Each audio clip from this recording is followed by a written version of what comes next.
ආයුබෝවන් සුබ දවසක් ඔයාලා හැමෝටම. අද මම අරගෙන ආවේ තවත් කිචන් ටිප්ස් 10ක්. මම කලිනුත් කිචන් ටිප්ස් වීඩියෝ එකක් කරලා තියෙනවා. ඒ වීඩියෝ එකේ ටිප්ස් 25ක් තියෙනවා. බලපු නැති කෙනෙක් ඉන්නවා නම් ගිහින් බලන්න. මම ලින්ක් එක ඩිස්ක්‍රිප්ෂන් බොක්ස් එකේ දාලා තියන්නම්. හරි අපි බලමු පළවෙනි කිචන් ටිප් එක. ඉතින් ගෙදර හාල් දාලා තියෙන භාජනයේ ටික දවසකින් පොඩි සත්තු වගේ හැදෙනවනේ. සමහර වෙලාවට ගුල්ලෝ හැම හැදෙනවා. ඉතින් ඒකට මේ වගේ හාල් භාජනයේට සුදු ලුණු බික් 2-3ක් දාලා තියන්න. එතකොට සත්තු වෙන්නේ නැහැ. ගොඩක් කල් තියාගන්න පුළුවන් කිසි ප්‍රශ්නයක් නැතුව.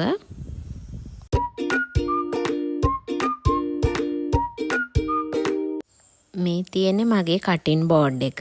ඉතින් මේක ලී වලින් හදලා තියෙන නිසා ඉක්මනින් අවපැහැ වෙනවා.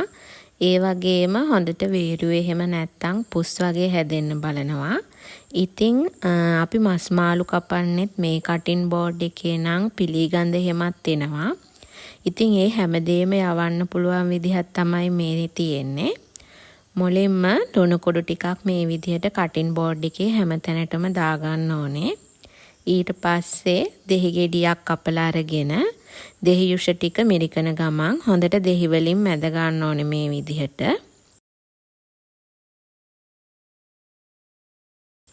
දැන් කටින් බෝඩ් එක හොඳට හේදුවට පස්සේ මේ බලන්න හොඳට ෂයින් එකට තියෙනවා.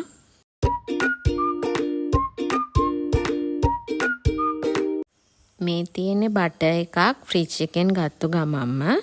ඉතින් අපිට හදිසි වෙලාවකට ෆ්‍රිජ් එකෙන් ගත්ත ගමන්ම පාන් වල හැම බටර් ගන්න බෑ, හරි තදයිනේ. කැටි වගේනේ ගෑවෙන්නේ. ඉතින් ඒ වගේ වෙලාවක තේ පෙරන එකක් අරගෙන අපිට මේ විදිහට බටර් ගන්න පුළුවන්. එතකොට පහසුවෙන් පාන් වල හැම ගා ගන්න පුළුවන්. තද ගතිය නැතුව යනවා.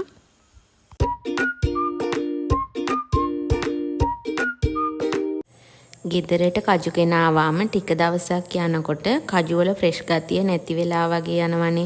ඉතින් මේ විදිහට පේපර් සර්වියට් එකක් අරගෙන ඒකට හාල් ටිකක් දාලා කජු බෝතලේ ඇතුලින් දාලා තියාගත්තම ගොඩක් කල් තියාගන්න පුළුවන් ෆ්‍රෙෂ් විදිහට ගෙනාවා වගේම කජු වලට හුලං වදින්නෙත් නෑ එතකොට.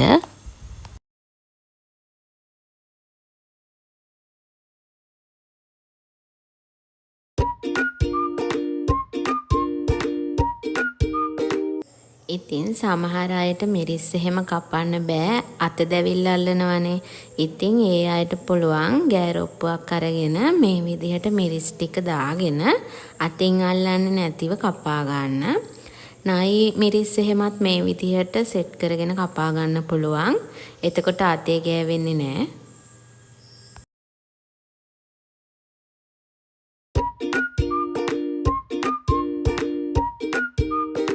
ගෙදරට ලුණු ගෙනාවම ටික දවසක් යනකොට තෙත වගේ ඇවිත් නරක් වෙලා යනවනේ. වැස්ස දවස්වලට එහෙම මේ විදිහට නරක් වෙන්න බලනවා වැඩි. ඒකට මේ විදිහට පේපර් සර්වියට් ටිකක් නමලා ලුණු දාලා තියෙන භාජනයේ තැනින් තැන තියාගන්න පුළුවන්. ලුණු නරක් වෙන්නේ නැහැ එතකොට. ගොඩක් කල් තියාගන්න පුළුවන්.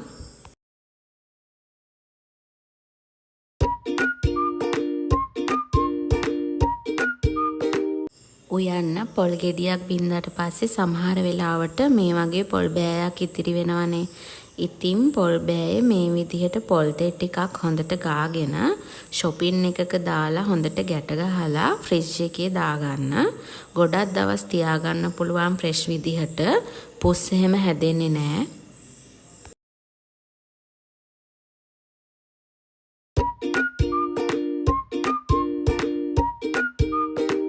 ඊළඟට ගෙදර තියෙන පිහිවල හැඳි ගෑරොප්පු වල මේ වගේ ටික කාලයක් යනකොට කාට පැල්ලම් මලකඩ වගේ හැදෙනවා. ඉතින් ඒවා ලේසියෙන් යවා ගන්න පුළුවන් විදිහක් තමයි මේ තියෙන්නේ. මුලින්ම වතුර එකක් රත් වෙන්න තියලා ඒකට පිරිසිදු කර ගන්න ඕන දේවල් ටික මේ විදිහට දා ගන්නවා. ඊට පස්සේ ඒකට බේකින් සෝඩා ටිකකුයි ලුණු කුඩු ටිකකුයි විනාගිරි අපි භාජන සෝදාන්න ගන්න මොනවා හරි ඩිෂ් වොෂ් ටිකකුයි මේකට දාගෙන හොඳට තම්බ ගන්න ඕනේ.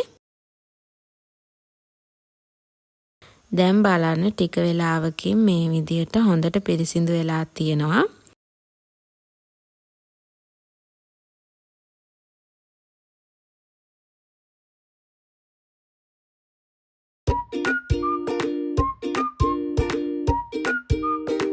බිත්තර කහමදේ වෙන් කරගන්න ලේසි ක්‍රමයක් තමයි මේ තියෙන්නේ.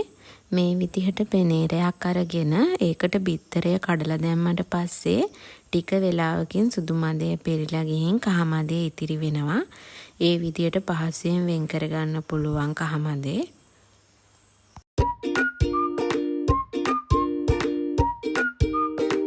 ගෙදර තේ පෙරන එක ඉක්මනටම කහට බැඳෙනවානේ. ඉතින් සමහර වෙලාවට ඒ කහට පැල්ලම් යවන්න හරි අමාරුයි.